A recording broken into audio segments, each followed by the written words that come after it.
All right, hey, I'm Eugene Driscoll. Welcome to Valley Navel Gazing on WNHH 103.5, New Haven's community radio station.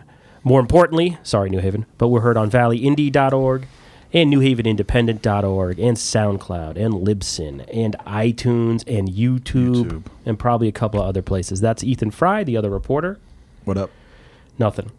Today we have three very special guests. We're going to be talking about Ansonia, downtown Ansonia, and the latest news out of Ansonia about putting a police station on Main Street in Ansonia. And we have with us today Sheila O'Malley, the city's grant writer and economic development director. Right. Hi, Sheila. Thank Hi, you. I was Thanks getting your. for having me. You've had a lot of titles over the years in both towns, Derby and Ansonia, but I got that right. And Corporation Counsel John Marini. Thanks for talking to us, Eugene. No problem. Thanks for your help in putting this together. Of course. And Police Chief Kevin Hale making his debut, I think, on a podcast of any kind. This is quite exciting. I got to tell you, this is very exciting. It's our pleasure to have you here. It's my pleasure to be here. All right. So I guess I'm just the guy, the audio engineer in this case, really. Although I can't help myself. I will ask questions because I don't know how to shut up. But I thought I would just, to start off, give the idiot's guide to what's going on in Ansonia. Because you guys are all so involved in it. Nobody will be able to follow what you're saying. So let's just back it up and let me explain. So basically, there was a plan to put a police department and some other things on Olson Drive, which we can actually see outside our window here in the Valley Indy. And these are the former Riverside Apartments and the Tinney Community Center, which had lived well beyond their usefulness and were torn down, and there's still a plan to redevelop it. Part of that plan was to put a police department somewhere in there.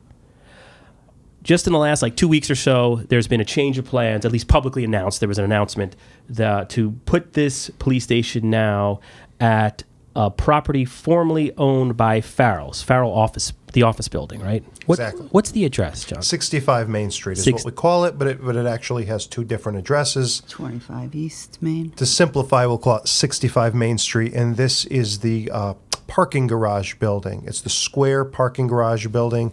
Some may know it as the building right adjacent to Eagle Hose. So it's right downtown, right next Main to Street, it. Yeah. Really okay. right next to the Valley Independent headquarters. Okay. So with all that being said, when the news came out a week or two ago, Ethan and I were surprised, just as observers, I guess for 7 or 8 years now, of Ansonia and Lower Valley government. And we thought you guys sent out a bunch of press releases about it, pretty thorough and comprehensive. You even asked yourself questions in them, which is, I've never seen that before. But we thought we would bring you in here just to talk about it. And what better forum to talk about this than in a podcast? Because there's really no limit. It's unfiltered. And we can have, it's an important thing for downtown Ansonia. I mean, you're talking about reshaping downtown Ansonia. So thanks for coming. And with that, I'll throw it over to Ethan Fry. He's actually the reporter who, I just edit the stuff and make sure it's spelled correctly. Ethan actually reports on it and talks to people who are involved. Yeah, so just to begin, I guess, just an open-ended, why the change of plans? And any one of you could answer that, or all of you. But not at the same time. Well, it seemed to me that, we were set on building a... You got to get on that mic. I apologize, Chief. Putting up a new building as opposed to the one we have, which is 124 years old, on the Olson Drive site. But the way the referendum questions were worded was that it was there or another sufficient site within the city. It became clear, at least to me, I'll speak for me, probably at the end of 16, early 17, after going to a meeting or two with some of the parties and the principals involved in developing the whole Olson Drive project, was that this was going to be more complicated. Some things had developed just prior to that. There was a deep had the state agency had come up with some pretty rigid conditions as to what should happen over there, and in negotiating with the housing authority, and certainly HUD was involved.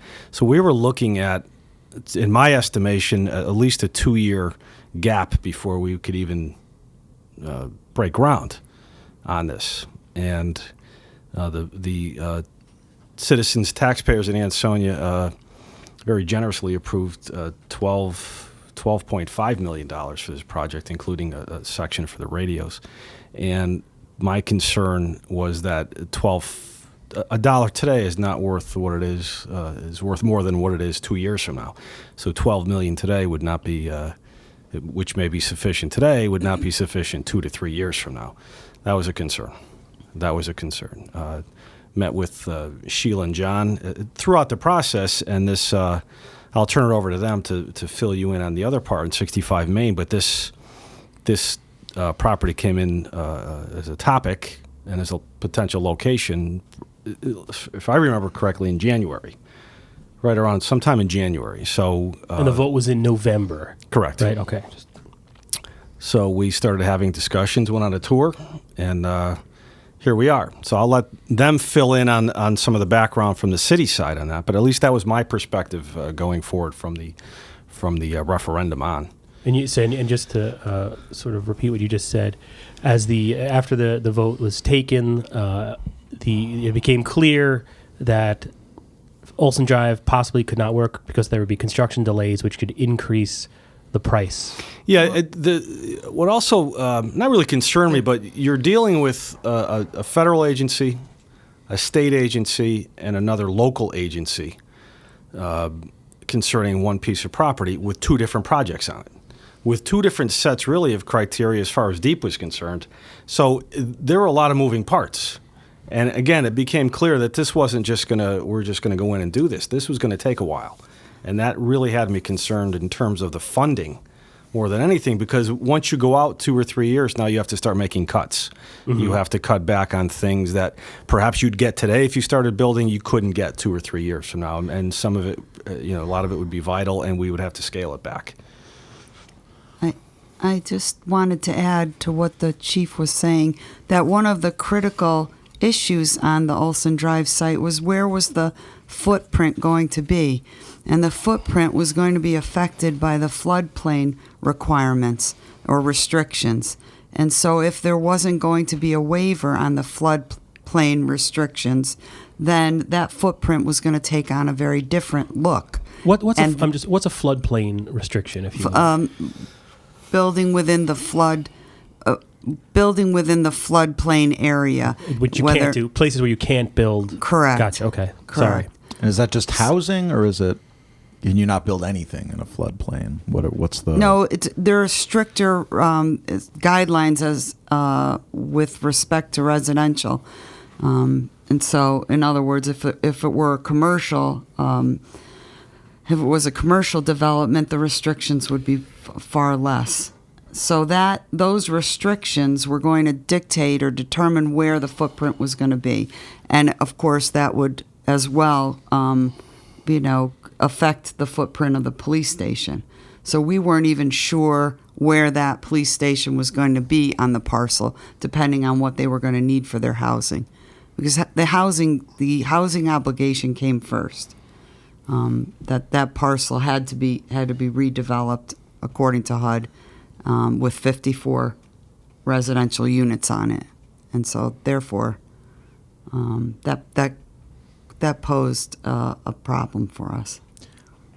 In the meetings, and there were quite a few leading up to the referendum, as the aldermen talked about this and discussed it, and then eventually voted to put it on the election ballot last year. I went back and read through the minutes of the ones that I could find online, and I didn't find anything like any mention of the floodplain restrictions possibly complicating things or anything like that. Were you aware of that as a potential issue? And if so, why not let people know about that before the referendum vote? The housing authority was dealing with the floodplain issue on a separate residential issue because of their obligation to put the residential units on there. And in terms of the piece that we were looking at for the police station, we were not under the same obligations. So that piece that the police department could go on, it wasn't under the same restrictions. So that didn't come up.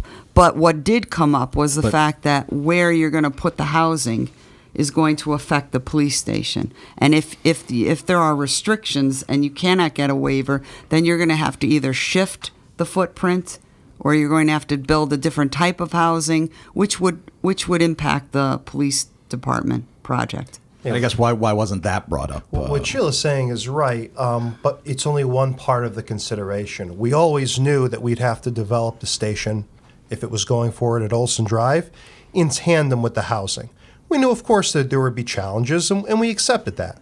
It turned out that the challenges looked a little more intimidating as we learned that a waiver wasn't going to be granted so easily from deep. But again, this whole discussion of the floodplain and the challenges on Olson Drive, that's really only one part of the equation. The big picture is that the city, Mayor Cassetti and his team, wanted to bring a state-of-the-art new police station into the heart of the downtown. And above all else, they needed to do it in the most responsible way to the taxpayers, and they needed to get the taxpayers the absolute most value for the money. So while this floodplain issue came up on one side to basically suggest, okay, Olson Drive may not be the most ideal place, the big thing is what became available, which is 65 Main Street. This was a building that was not available when it was under the ownership of Washington Management, a.k.a. Mustafa Diakati. When the option became available through the new owners, we had a new alternative to look at. But before we move to that, though, can I just ask you one question before we get into the 65 Main Street? Because there was that referendum in the previous administration where they wanted, like $300,000 for open space? To buy the property. To purchase the property. Space, yes. And then, because we went through the whole rigmarole with that, and story after story, and meeting after meeting, and people talked about it. And then when Mayor Cassetti came into office, it was pretty much discovered, correct me if I'm wrong, that you can't buy that land. It really wasn't for sale. So that was a situation where it was put to voters, it was voted on, and it didn't happen.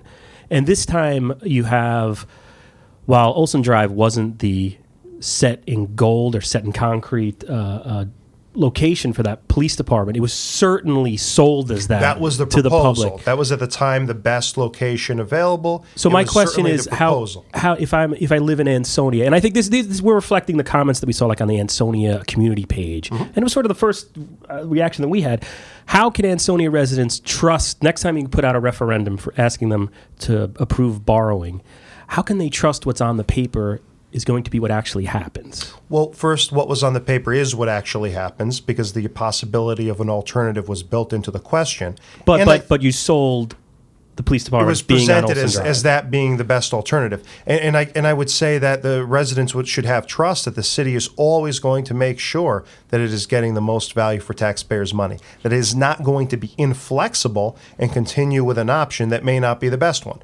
We're going to continue looking for the best alternative. And this is a perfect example. Yeah, we could be a government that is so inflexible and so wedded to its original proposal that it just can't change, even when a better option comes along. Where would you have been if 65 Main Street wasn't available? Well, Olson Drive isn't an impossible destination. No one is saying that building on Olson Drive is impossible. What we're saying is that for a couple different considerations, important ones, there is a better alternative.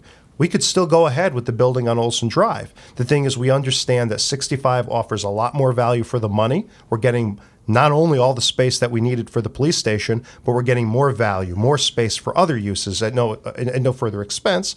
We also know we're avoiding the obstacles of Olson Drive and thereby able to do this on a more timely schedule, getting it done quicker. And we understand that it's going to be a driver for economic development downtown. So it's not to say, and we had a lot of conversation at first about the challenges of Olson Drive. I want to make this clear. No one is saying that the Olson Drive alternative ended up being impossible. No. What we're saying is a better alternative came along, and we believe the city officials have a responsibility to always make sure that the residents are getting the best, that the best option is going to be the one that goes forward, not the first simply because it was the first option out there. Do you We're think going to if be you could do restless it and again, looking for the best options. If you could do that referendum over and like the build up to it, would you have emphasized Olson Drive as much as you did? Well, hindsight's always 20/20. I think it's very important to show the residents what we're looking for. So in terms of what the new police station was going to be, that was right on the money. The location ended up, if we understood there could be other locations, maybe we would have played up the possibility of alternatives more. 65 Main Street didn't seem to be available anytime soon.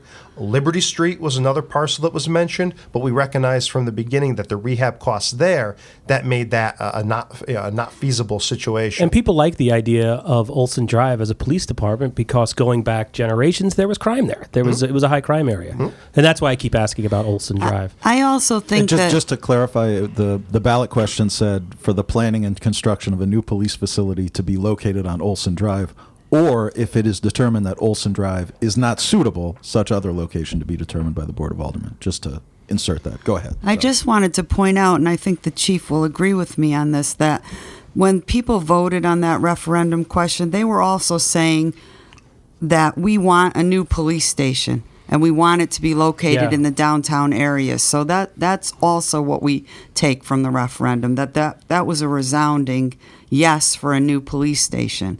And I think that, that's citywide, that people support that. We had mentioned that the fact that it's there's a deed restriction on that land. I just want to read a quote from the Mayor's Night Out event from last October discussing this. This is you, John, talking about it. You said, "The property at Olson Drive is deed restricted by HUD. There are certain things that the city can do and can't do with that property. We were in a bit of a predicament a couple years back when HUD was expecting that they were going to have a one-to-one replacement of housing that was formerly on the site. About 2 years ago, the mayor and his team, along with the Housing Authority, went up to Hartford and got a very interesting tentative agreement. They would allow the city to reduce the number of units on the site in the event that the city constructed its own public station, a new security station, on the site as well. So this is an opportunity to upgrade the existing police department and at the same time reduce the housing density and achieve a new public use for Olson Drive."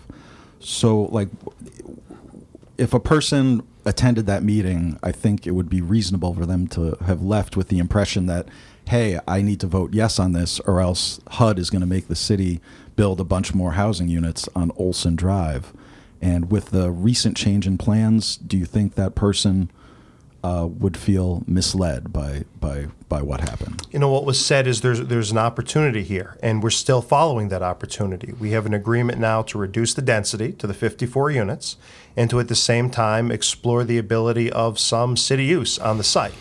That city use may not be the police department, but we have the ability to explore additional community space in the future, whether it be for recreation, whether it be a gathering place for the city. I hate to interrupt, but you said its own public station, a new security up your mic station. slightly, yeah. Sorry, a new security station on the site as well. So At the time, that was the specifics. Again, hindsight is 2020. There simply was not another alternative downtown. Now there is a better alternative, and so as city officials, we're responsible for making sure we go with the best alternative. Now, on the other side, I have seen some of the comments, and I understand this one in particular. It's exactly what Ethan is addressing. What's going to happen with Olson Drive? Will that affect people the density? like seeing it as it is right now. I think it's fair to say it's open space right now. It's a field. The change of plans does not affect the density of the units. So there'll still be housing there. We have a written agreement that there will be no more than 54 units. Okay, that agreement still stands, and we still have the intention of exploring one way or the other some city space on the site. But nothing changes because the police station moves off the site. So I think the concern was, are we going to see more housing on the site because the station won't be there? The answer to that is no, you will not. I think the previous agreement stands. I also think that But HUD in the has... lead up to the referendum, that was the impression voters came away with, I thought. Right, but HUD also has the impression that there will be some sort of community facility on that site. So they are still under the impression that some sort of whether John was saying community center or meeting place will be located on that site as well as part of the plan. Like, nobody in the run up to the referendum, nobody said a police station or a community center or a meeting place. It was all police station. And again, at the time, that was the only option downtown. That was the most viable option downtown. That was the best option downtown. And as I said, a better option came along. We have an obligation to the taxpayers, to every resident in the city, to make sure we're pursuing the best option. And of course, this is something that is going to be explained from A to Z to the residents. We've already started the process. We're here today to explain more. And of course, as the process goes forward, the public hearing, we're making the case that this is in the best interest of the city. In terms of location, you're talking about a location that's right next door to Olson Drive, so you don't have much of a difference there. Again, in terms of timing, it's better. In terms of what you're getting, the value you're getting for the money, it's better. So the only question that I could see is, how does it affect the housing and the future of Olson Drive? And we're very happy to say that it doesn't affect that. That the agreement stands. It's going to be no more than 54 units, and the city is continuing to converse with the housing authority about what the best uses for that property would be. When you, if I may, Sheila mentioned the community center. We've been talking about a community center type facility over there. That was actually broached by HUD, if I'm not mistaken, with community access to the police department, not what we have now, but an actual community center within the police department. My thoughts originally were that you would have a room there that if the tenants association wanted to have a meeting, they can have a monthly meeting or what have you, things like that for the community. But they were more in line of a community center where you would have after school programs and so forth in the police department. And that didn't really fit in with what our vision was of the police department. Again, the community access is one thing. A 6-day or 7-day-a-week community center within the police department is a different matter. And I thought there was a certain mixture there that probably wouldn't be the best. Does that happen anyway? Is there any police department in the state or the country that has a true community center within it like that? I just wondering. Not that I'm aware of. Doesn't mean it's not out there, but just not that I'm aware of. And it just really wasn't something that I have a great comfort level with, to be perfectly honest with you. We conduct a certain business, and we certainly want to meet with the public and deal with the public, and we do our best to do that. But to have that type of mixture in the same facility, that really kind of bothered me. And that came in, again, this all started coming in after, and you combine that with the deep floodplain regulations, and that's where I got the feeling that it was going to be at least a couple of years, at least 2 years before we broke ground over there. And let me just ask, because again, I don't deal with deep. We call them up every once in a while when oil spills on the ground, and we have to report on them. But as a layman, as an ignoramus, I would think the floodplain, the city's been talking about tearing down these buildings and doing something with Olson Drive property since before we were around. It's been decades. How did nobody know that these floodplain issues were going to be an issue to what you wanted to do there? Or am I mischaracterizing? No, I believe that the housing authority always knew the floodplain was a question. It simply found it was a more challenging question to answer. They believed that they could get a waiver easily. It turned out it wasn't going to be that easy. Again, that's part of the overall consideration. It's not someone saying it's absolutely impossible to build at Olson Drive. What we're saying is there's another site that's much better suited and that we believe the taxpayers are going to see as much more advantageous, so long as we're allowed to make the argument and explain. And of course, it is always a dialogue. It's always a two-way street. That's why we have a public hearing process. That's May 2nd? That's going to be May 2nd. That's why we're advocating this. I mean, the public could come to the conclusion, we want it on Olson Drive. We don't mind that it's going to be 3 years. We don't mind that we're not going to get the top value for the money. But we believe as the city officials that this is a proposal that needs to be made because it's in the best interest of the city. And of course, again, hindsight is 2020. If we knew how it would play out and that another possibility would open up, we would have played more on the possibility of an alternative. But the way that the facts were at the time, this was the only alternative. But again, it was built into the language of the referendum question. Every attempt was made so that people could see that when they came to vote, there was a possibility it might not be Olson Drive. You've talked a couple times about the timing of when the possibility of the 65 Main Street came up.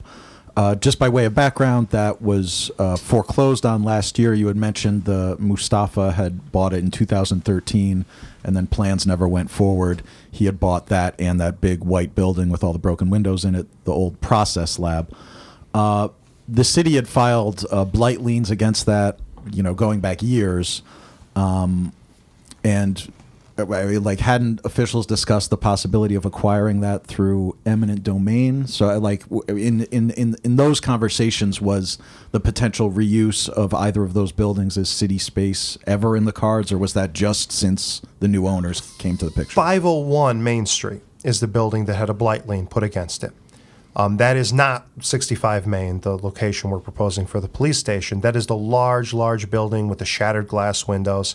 And I can say, the city was looking at the potential for closing on it, but using that building for city space was never and is still now not an option. We see that really as prime commercial space, whether it be a mix of commercial and residential or something else. We do not see that as the appropriate space for city use. So no, that never entered into our heads that we would be able to create city space for closing on that blighted property. 65 Main did not have the blighted issues. And this, a lot of people, they're trying, I'm sure, to think in their heads, okay, what buildings are they talking about? We're talking about 65 Main. That is the building with the double indoor parking garage that was maintained as Farrell's corporate headquarters until their switch up to Fountain Lake. This building is maintained in an exceptionally good condition. There are no environmental issues in the main body of this building. It has really been maintained as excellent office space. So in terms of environmental rehab and blight, that's not an issue in this building, which makes it an even better fit for these uses. The police station, and of course we didn't even talk about those extra other uses like a senior center, creating more community space. Putting departments into the building that have not other space. Isn't it dangerous to wish all that, though, if you haven't started? I mean, because so much changes once you start. I mean, you're retrofitting a building to become a police department. Do you really think you'll be able to get a senior center in there and all the things? We actually believe the senior center and the, say, municipal space is much easier than the police station part. I mean, by far, the more intensive renovation here is going to be the police station. The chief can talk about more specifics, and we've brought plans with us today, but you're talking about the creation of jail cell space. You're talking about the creation of a shooting range. The more intense rehab is going to be the police department. When you're talking about municipal space, it's already set up, and we've Ethan, you've come through with us on a tour of the building. It's already set up for office space. So if you're talking about moving a department into 65 Main, you're really talking about very minimal rehab. Yeah, I guess. In fact, the desks are still in place. I've never built anything, and I can't change a light bulb. But I remember going on the tour of the police department and seeing what rough shape it was in, and it was a building that was never designed to be a police department. It was designed to be a school 100 years ago. Right. And it seemed that to bring the Ansonia Police Department up to modern specifications, at least in terms of its headquarters, building a new building was the way to go. But you're saying you'll be able to retrofit that office building? I mean, this is an office building. I don't see how they could change this into a police department. But there are differences. So when Larkin School was turned into a police station in 1980, it's a building, again, that was built in 1894. So the structure, I mean, the engineering and structural loads of all the ironwork that goes in there is completely different now than it was back then. There were specific and you've been in the PD, so their hallways are 10, 12 feet wide, a lot of wasted space. That couldn't really be changed because those walls are masonry walls. They're probably 2 feet thick, and they hold up the rest of the building. So there was only so much that could be done at the time, and then we've made so many changes since then, but we're out of ideas now. We're out of ways to retrofit to Elm Street. 65 Main, as Ethan saw, is wide open in the middle, and it was a cubicle farm basically, 2 floors with outside walls lining the outside, which are really just sheetrock and steel studs. So you can completely open that floor, and that's what will happen. They'll completely open that floor, north to south, east to west, and you can do whatever you want with it. You can, these are masonry, concrete slabs, so you can build a cell block in there. You can put whatever walls, whatever design you want in there. These plans could change 10 times as it continues to fold out and we get closer to that point. But when you looked at the building, as the chief of police in Ansonia, I mean, this is going to affect generations going forward of police officers that are in there. You thought to yourself that it'll work. It can work. Yeah. As soon as you walk out, I mean, I looked at that place years and years ago. It had to be 10 or 12 years ago. You walk in there, you can just see it. I used to be a builder. I was a carpenter, and so I could see that this could work. My layout is different than what the architect has designed, but it's still everything's on the same floor with the range in the on the bottom parking deck. It made sense to me. Would we? I think you'd always prefer to have I think anybody would have a brand new facility, right from the ground up. But this became a better option just because, more than anything, to me, the time. And because the last thing you want to do is I don't even want to say it, is go back and ask for more money for a police station 2 years from now when we just got all this money. So let's use what we have. Let's do it as quickly as you can, but still get exactly what we need. And then we should just, and I'll give it to Ethan after this. Like, how much, the referendum was for how much for the police department? It was $12 million for the police department, and there's another $500,000 that the taxpayers approved for a new radio system, which we need anyway. So that would so technically it's $12,500,000 for the new station and the radio system. And then what's this supposed to cost? Putting the police station at 65 Main Street. Well, I think we're in the process. We're still there. I think we're still there. Applying to USDA, so we're working. What does that mean? We're in the process of applying to the United States Department of Agriculture to take out a loan for this project, and we're working on the numbers. We're coming up with a feasibility study that's part of the application, and that will give us a number. And will those numbers be available before the May 2nd public hearing? They should be, Ethan. We know But it's wait, I'm no confused, higher though. than, to be clear, we know it's no higher than the $12 million. So Yeah, why do you have to take out a loan if voters approve the... So we have a very low interest rate. We have a good bond rating approval. So the city is able to borrow at a low interest rate. But with the USDA, the borrowing is over 40 years, and the interest rate is low as well. So you're getting it a works better out deal. to be less money. And that's why we went to referendum for the permission to take on the debt, because we felt, yes, it's not bonding. Oh, right, But we but- want the okay. city. We want permission from the residents to borrow the money. I It's thought a better deal than bonding. I thought you though. were saying there's $12 million that we can borrow, but we're going to borrow this other money while leaving that $12 million. No. Sorry, I it's misunderstood. The same $12 million. Thank so you. we know we're No, not. it was my fault. We're not borrowing more than the $12 million.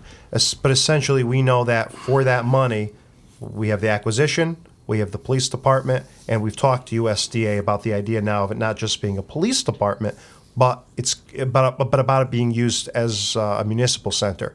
And they've Does that given give us you- the green light for that. Oh, they have. Okay. And so a portion of that money could also be used to rehab other elements of the building as well. So that's a great deal. You're getting more value for the money, and we haven't even talked about parking. And we know parking has been a big topic downtown, the ability to expand public parking to accommodate all these developments. And this building comes, of course, with 2 indoor parking garages and a very large outdoor parking lot. So we have an expansion of parking, you have your new police station, and you have additional municipal space. And to follow up on what the chief said, that building, the existing building for the police station, is a round peg crammed in a square hole. And everyone has acknowledged this. It is not the right fit. And the administration has sought to avoid that ever happening again. We're not going to put the police station into another facility that is not the right fit. And all the consideration went into making sure that 65 Main is an excellent, excellent fit for the police station use. And really, from the chief taking the tour, the engineer, and we are convinced that this isn't just another situation of trying to put the round peg in the square hole. This is a whole nother story. This is an excellent fit. This is a building that could be outfitted for everything that we need at the police department. There's no sacrifice. So essentially, the police are getting exactly what they need. They're not giving up anything going to this location, but the city's getting more, much more. Do you have a question? Have you agreed on a purchase price with the owners of 65 Main Street? Yeah, and I'm wondering who the owner is, where they're from. Do they have any connections to the city? Just in The general? owner is Shaw Capital, and Shaw Capital is the owner of 65 Main and 501. They're the entity, both a financier and a developer, that purchased the promissory note from Mustafa Diakati, Washington Management, and foreclosed on the property. Do you know where they're based, or is it somebody we would I think know? it's Is Jericho, anybody- New York, they're based. And but, Greenwich. They have an office in Greenwich as well. Have they done property developments in the area? What are some of those? I mean, I think mainly they've done property redevelopment in Florida. They have a number of properties, residential units that they've done, but they do have some in Connecticut as well as, I believe, Massachusetts. And online, we can get that information out to you. Do you know how much they paid for the property? Because they stand to make a good profit here, I assume. They bought, remember, Mustafa borrowed money and could not pay it back. These fellows came along and bought that note and then foreclosed on Mustafa. Okay. So they got the property through a foreclosure action. Okay. Now, in terms of the purchase price, that's currently in negotiation, but will obviously be public knowledge before the public hearing. Because after the public hearing, the Board of Aldermen will be in a position where it would have to authorize or not authorize the mayor to execute a purchase agreement. Did So Shaw the public approach is this- going to have to know the price. Did Shaw approach the city, or did once they came into the picture, the city said, "Hey, we've got this plan"? So we really had a mutual process here where we had been starting to look at that property after it had changed hands from Mustafa. As the chief mentioned, city had actually had its eye on that property for a while as a potential use for the station. And at the same time, we were approached by Shaw. Shaw essentially saying this building would be a great fit and it would make an excellent, essentially an amenity to their planned development. And we haven't got into that at all. I was gonna But that say, what do you- 501, and this is a completely private plan here, but they're planning to develop 501 Main Street. Again, this is the blighted building with the shattered windows. Okay. They would like to build this up as mixed use, commercial and residential. And they see a police department neighboring their development as a huge plus, as an incentive to put the money in and to develop. And so they were basically all thumbs up about the idea of the city taking this property and using it for municipal use. Mustafa, I mean, I don't want to get too far afield, but Mustafa, the former owner, he had banners made up saying, apartments coming soon. Was it just Nobody a ever matter of answered that number. the financing not getting in place? Is that what he was a crock. stopped it? He was just a scam artist. He's developed nothing, and for all we know, he'll never develop anything. That's sad that the buildings had to be wasted like that. It was remember, it had nothing to do with the city. Farrell, of course, was going to move. They were selling their former, what was going to be their former space. He ended up borrowing money and buying the buildings. And for a while, Mustafa was able to keep afloat and pay the taxes because Farrell's was paying him rent. When Farrell stopped paying the rent, he could not keep up with the taxes. He tried to borrow more money, but unfortunately, we learned after the last 2-3 years that it was a dead end. Mustafa never had any capacity to develop. I know he's proven that he still has no capacity to develop. It's sad. Why announce a deal if the purchase price is still being negotiated? Is it like just a matter of Because really, crossing T's we know, again, we don't divulge negotiations because it could affect the eventual purchase price. But we're at a point where we realize the deal works. We can get it all done for the price that we have. We still want a little more time to negotiate. We're very close to announcing, but at this point, I can't announce it. But we know the deal works. We know, both sides are in enough mutual agreement to know it's just a matter of finishing that negotiation and putting that contract just out to be there clear, to the public. that contract will be out in advance yes, it will be. of the public hearing. And it will have a purchase price on it. And then in those discussions last year, talking about the possibility of Olson Drive, a lot of the discussion centered on whether there would be a shooting range there, and there was a concern that might push the price over $12 million. And the sort of ad hoc building committee ultimately said, let's not include that in the project to make sure we're under budget. The plans for 65 Main Street do include a shooting range, I saw. Was that like a determinative factor in deciding that was a better option, or because I know you guys currently use the Rod and Gun Club, but Right. You have to drive to the practically Woodbridge to do that, et cetera. Well, plus it's the availability of the range. It's privately owned. They have a lot of members. It's very busy. In fact, they're renovating it again now. So, but I thought that the building committee had approved the range in that building going forward. We had taken out, I think, the office for the fire marshal, and there might have been something else. So that was important to a lot of people. It was important to us. It was important to the mayor and the police commission and members of that committee. Again, the architect feels that the numbers that in seeing the building and the numbers that we've been approved to borrow will work in terms of acquisition and construction of the department, including the range. So, that's why this is really working out well. Okay. Did you have a question? Yeah, I wanted to. I just screamed into the microphone. Sorry. In terms of just going back to Olson Drive and the future of Olson Drive in terms of the housing that's supposed to go there, there's been a change of administration at the president level, the executive level. I don't know if anyone's noticed. And there's a lot of changes happening to the budget, to the federal budget. Do you still think, is that project going to happen? Do you think? Are there any guarantees? Like when is a shovel supposed to be in the ground to redevelop Olson Drive? I mean, right now we have to say that the Ansonia Housing Authority are trying to get answers to their questions. They're trying to work with DEEP. They're trying to work with HUD. Right now, there is no timeline. Are they asking questions and not getting responses from HUD at this point? I believe there's a communication. Okay. There's a communication. There's an obligation to replace 54 units. HUD knows that. The Housing Authority is aware of that. And the city's obligated to do that. But there's been conversations about, if that doesn't work out, where else can the housing be located? Can it be with scattered sites? The city is working with the Housing Authority on trying to. And I guess my total speculative question was, are the feds going to pull that money because it's not construction that's ready to go exactly? Will they just say, forget that? That's I think speculative. The money to build, to actually put the houses back in there. I'm just speculating that Donald Trump's going to say, no, Ansonia, you're not getting that HUD money. And I don't know if issue trying to get that funding. I mean, they're well, I mean, obviously we didn't even mention that. Obviously, we realize that if there's a funding issue, that's going to affect the project as well. But a lot of that is speculative. All we can say is that the Housing Authority is acting in the best interest of Ansonia and making sure that whatever development goes forward there is going to be a good fit and is going to push the town in the right direction.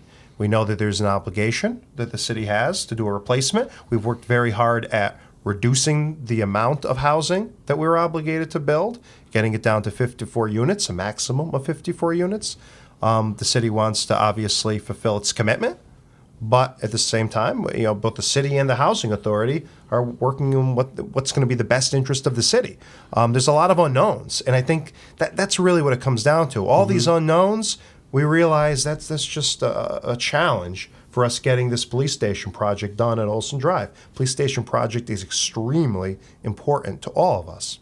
Yeah, I'll take it out of speculation, maybe bring it back into reality, right? We'll get out of the fake news world.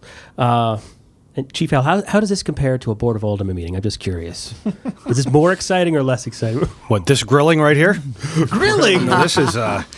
I was going to ask if you're going to offer permit classes for the seniors in the gun range. I'm glad I got extra sleep last night. I slept at a Holiday Inn, so I'd be prepared for this podcast. This is awesome. You checked your watch at 38 minutes. We were 38 minutes in when you checked your watch. But let's talk about downtown Ansonia in general. Now, maybe it'll wrap up unless Ethan had other questions. But I saw somewhere...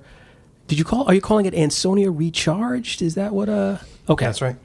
So, and that's referring to downtown Ansonia right here. And one thing that you compare Ansonia's downtown to Derby's downtown, and the progress that's been made in the last couple of years in Ansonia. And and again, I don't know how to economically develop my shoe, but I know you have one developer here, one property owner, Jerry Nocerino, and his partner Charlie Smith. Thank you, Charlie Smith, who own a lot of the properties and are doing a lot. And that seems to be one of the differences in the valley that we've seen where something's actually happening, where you have sort of one company and they're making it happen. I mean, is that accurate, Sheila? Is that sort of, is that kind of these micro developments? Yeah, they've certainly spurred on a lot of development, but I think what you have in really small communities is if you're looking at a block and you're redeveloping a block, it's going to affect almost the entire city. If you have a larger city, what you do in one block of a downtown or one block in another area in your community doesn't really have a huge impact. But when you look at Upper Main Street and the development that Jerry and Charlie have done, that really impacts the entire let's talk, downtown. In case people don't know, talk specifically what properties have they I believe it's 36 Main Street to 88 Main Street, which is from essentially Housing Authority. to Crave, right? Thank you. Yes. Okay. Yep. I walk it a lot. So. Yeah, you know it. And so they've essentially taken that and redeveloped the whole area, that whole block. And further down, they've added restaurants in between, in spaces and parcels that they own. And does he? And then you don't have to answer this because I should probably ask the company this. But do they have an ownership in those restaurants too? Do they have sort of a vested interest in seeing them succeed? Because I thought that was another thing. Beyond ownership of the building? They have they have leases with Just the businesses, but they have a vested interest in whatever happens in the downtown area, and especially with a police station coming in. I mean, that impacts everything they're doing. So yeah, and have they? I'm sorry. Go ahead. So, like a component of like the city, you guys have been in talks with them for more than a year now to sell the Where's my city-owned microbrewery? ATP and Palmer building, which is where that's where like the senior center is now, the building between like Wells Fargo and 65 Main Street to let people like north of Kingston Avenue. So I guess are those talks still ongoing? Will those play into the whole 65-501 equation? So our plan had been to do a simultaneous public hearing on both the purchase of 65 Main and also the sale. This sounds like of the news. ATP Palmer I'm sorry, I building. stepped on you. Repeat that. The plan has been to do a simultaneous public hearing on both the purchase of 65 Main for the police station and municipal building, and also the sale of the ATP Palmer buildings to Copper City Development, Jerry Nasarino and Charlie Smith, for the mixed-use residential and commercial project. We're also very close at making public a sale agreement with them and unveiling more of their plans for the facility. When do you think that'll be? Were they waiting for something to happen with? But what happened is, with all this development going forward in the same area, and now you really do have three entities involved here. You have Copper City, Charlie Smith and Jerry Nasarino. You have Shaw Management now taking ownership of two key buildings strategically, 501 and the building we're looking at purchasing, 65. And of course, you have the city that has this ability to invest downtown. So basically, the plans got very interesting and very promising, but more complicated. So yes, everything affects everything else. You know, a reason that time has been taken is that city has had to work with both parties and figure out, what's the best way forward. And now you're seeing this take shape in the form of a city investment in 65, in terms of Shaw Management's potential investment here in 501, and Copper City's investment in ATP and Palmer. And altogether, that's going to be in excess of, conservatively speaking, you're looking at in excess of $30 million into the downtown that would come of this. So we're taking it very carefully. We want this to come out right. And the next step is now on the horizon: a purchase of one building for the city and the sale of two others. And you're going to be seeing more information coming in the next week or so about the actual specific agreements. All right, wait till this publishes. Will you give us a break? Over the months, as you've discussed the sale, the negotiations to sell those two city-owned buildings, which were owned by the city, but like before Mayor Cassetti was elected. You've talked about, hey, the city shouldn't own downtown prime real estate. It should be in productive use. It should be on the tax rolls, giving tax income to the city. But you're going to take 65 Main Street off the tax rolls. Talk about the thinking behind that. Well, it is sometimes a combination. Sheila will go into it a little bit more. But, you have the city being a partner with private developers. That spurs development. Our strategy here is, of course, to bring a real strong breath of fresh air downtown to really show investors elsewhere that this is the place to put their money. There's real promise and opportunity here. And honestly, especially when you're talking about a police station, this is something that is going to increase the value of the properties. This is going to be something that brings on more economic development activity, more private ownership downtown, and yes, more revenue from the taxpayers. We are boosting our grand list. We are generating a larger business space here. And yes, city investment is part of it. Take a look at a lot of downtowns. City typically does play a role.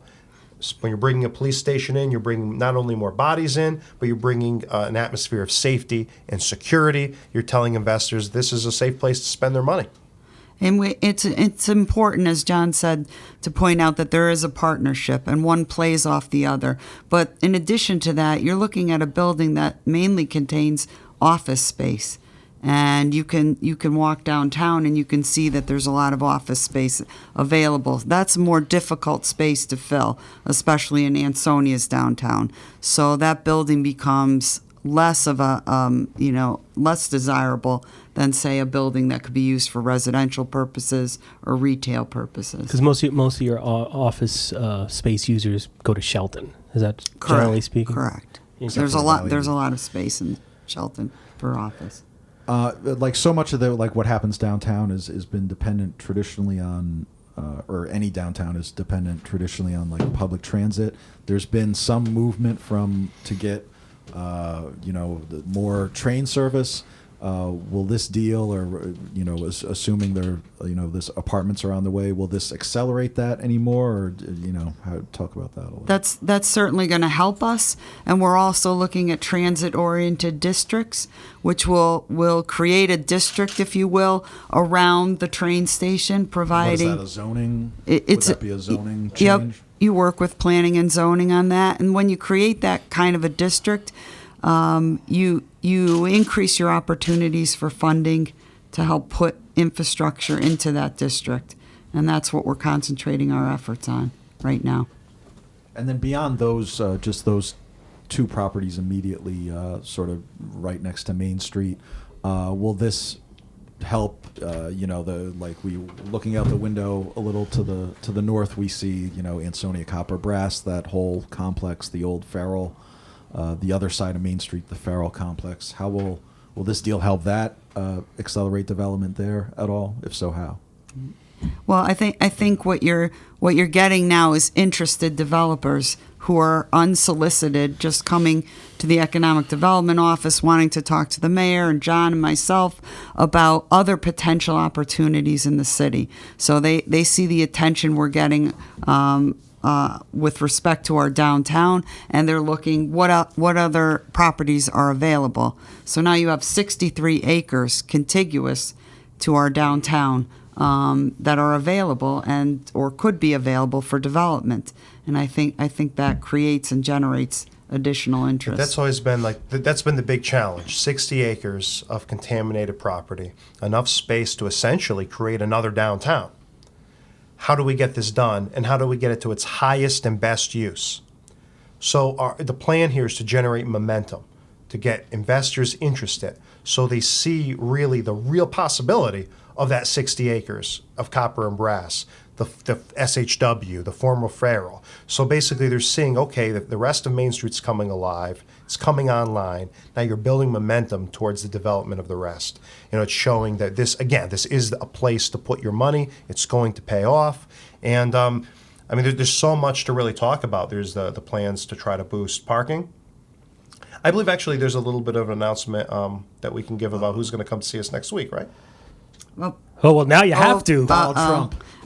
54 minutes in, no one's going to hear it. It's okay. You can tell us anything at this point. Yes. Chief Hale already left. We're going to be getting a visit from Senator Murphy, and he's going to talk about tax credits and redevelopment.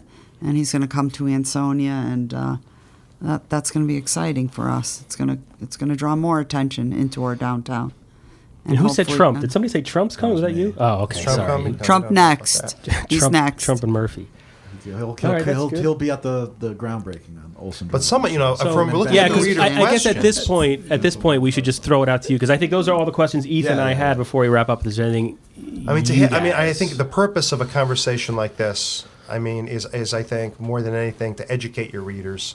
A lot of questions, and understandably, and obviously, when any plans change, when any new ideas are out there, there are going to be questions, and that's great. They need to be answered.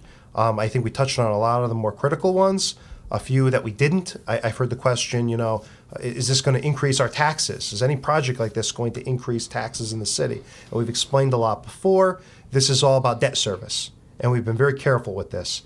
New debt replaces old debt. So a lot of the city's old debt is scheduled to drop off by 2020. We very carefully calculated our bonding and our borrowing so that any new debt being added merely replaces the old debt.